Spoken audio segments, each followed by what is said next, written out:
Ele matava pessoas que considerava impuras e deixava os corpos como se tivessem sido crucificados.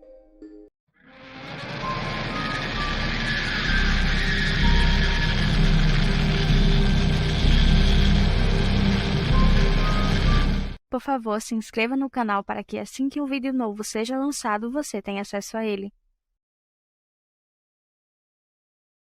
No dia 24 de outubro de 2008, o corpo de Catalino Gardena, de 33 anos, foi encontrado morto num terreno baldio. De acordo com a polícia, ele foi morto com uma faca e enforcado com um saco de lixo. No peito da vítima havia a sigla INRI, que significa Jesus Nazareno, Rei dos Judeus. O corpo estava posicionado de forma que parecia uma crucificação. Os braços estavam abertos e as pernas estavam cruzadas. No dia 24 de agosto de 2008, um mês depois, Letícia Neves, de 22 anos, havia dito que sairia com alguns amigos, porém não voltou mais.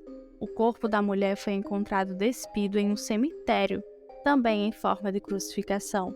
A causa da morte foi asfixia por esganadura.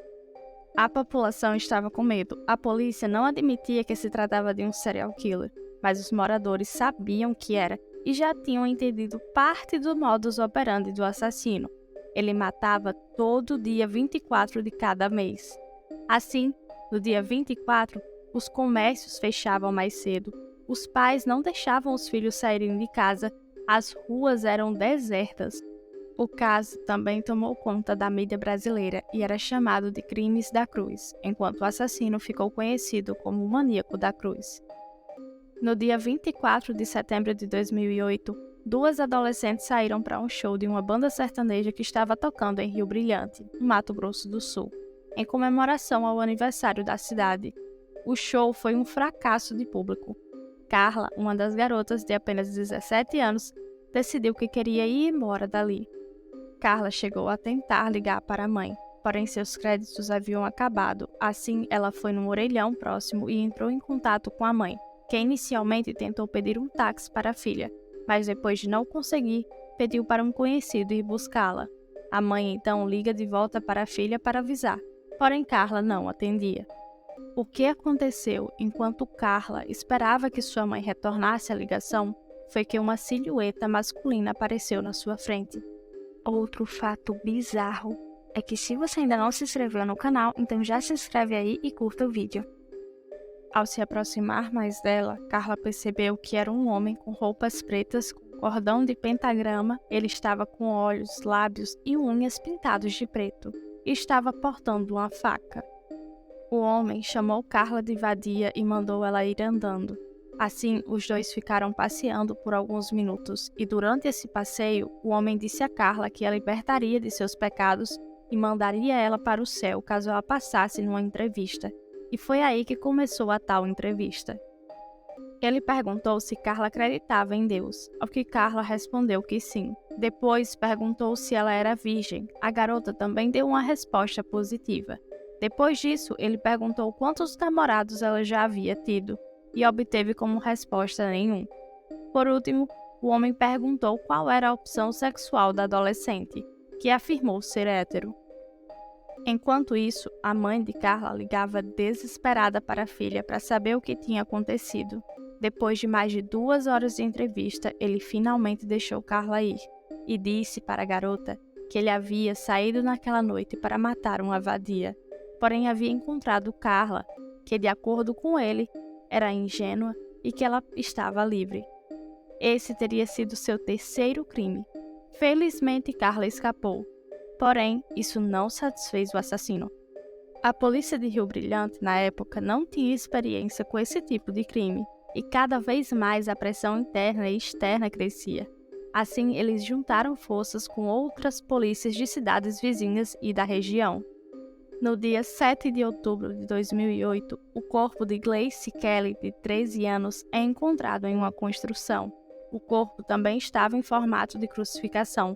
No local também foram encontradas diversas cruzes e um bilhete com letras soltas. Uma das palavras formadas por elas era inferno. A população da cidade de Rio Brilhante estava em pânico, pois aquele já era o terceiro crime com as mesmas características de outros assassinatos que haviam ocorrido em datas próximas.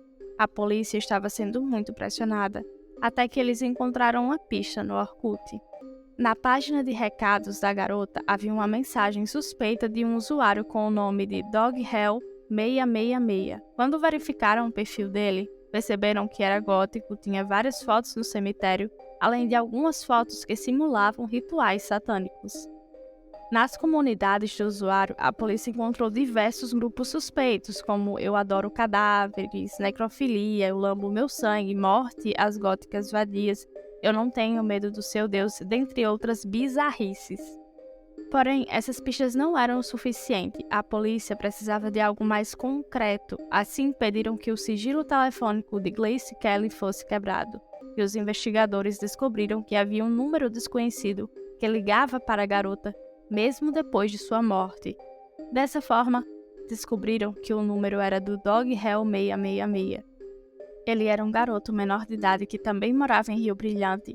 No dia 9 de outubro, ele foi apreendido em sua casa pela polícia, que também encontrou diversas coisas do quarto do assassino, como um canivete sujo de sangue, a blusa e o celular de Grace, pulseiras de Letícia, recortes de jornais com reportagens sobre o caso, um pôster do maníaco do parque e revistas pornográficas. Além disso, também foi encontrada uma lista com o nome das vítimas em um papel. Quando o maníaco da cruz foi interrogado, os policiais ficaram surpresos com a frieza do assassino, que afirmou que não tinha remorso nenhum pelo que tinha feito e que planejava matar novamente. O maníaco disse que matava suas vítimas porque elas diziam acreditar em Deus, porém não viviam conforme os ensinamentos bíblicos. Catalino foi assassinado porque era alcoólatra e homossexual, Letícia porque supostamente era homossexual e Grace porque usava drogas. Quando questionado da posição em que colocava as vítimas, o assassino respondeu que colocava as vítimas em posição de crucificação para que elas encontrassem o Deus delas e que naquela posição a salvação viria logo. De acordo com as investigações policiais, o adolescente era líder de um grupo satanista. Inclusive, outros 5 menores de idade também foram indiciados, pois sabiam o que o assassino fazia e não relataram nada à polícia. A namorada virtual do maníaco, Daniela, também foi investigada. Ela sabia de todos os crimes. Em sua página do Orkut, Daniela fez a postagem que está aparecendo para vocês agora. O assassino tinha preferência por mulheres. Primeiro ele fazia aquela entrevista e depois decidia se a pessoa era impura ou não. Quando ele considerava a pessoa impura, asfixiava a vítima, gritando, perguntando se naquele momento ela acreditava no seu Deus. O assassino colocava o ouvido no peito das vítimas para ter certeza de que o coração havia parado de bater e depois colocava os corpos de forma que parecesse uma crucificação. Um laudo psicológico feito na época alegou que o garoto era normal. Depois, com um teste mais detalhado, foi considerado que ele era normal, porém de extremo risco, podendo matar novamente caso fosse solto. Por ser menor de idade, ele foi recolhido e ficou internado por anos na unidade educacional de internação. De acordo com os funcionários, o assassino sempre teve um comportamento exemplar no local. Jonathan, o maníaco da cruz, acabou fugindo em 2013 para o Paraguai, porém depois foi encontrado e preso novamente. Ele foi mandado para o Instituto Penal de Campo Grande.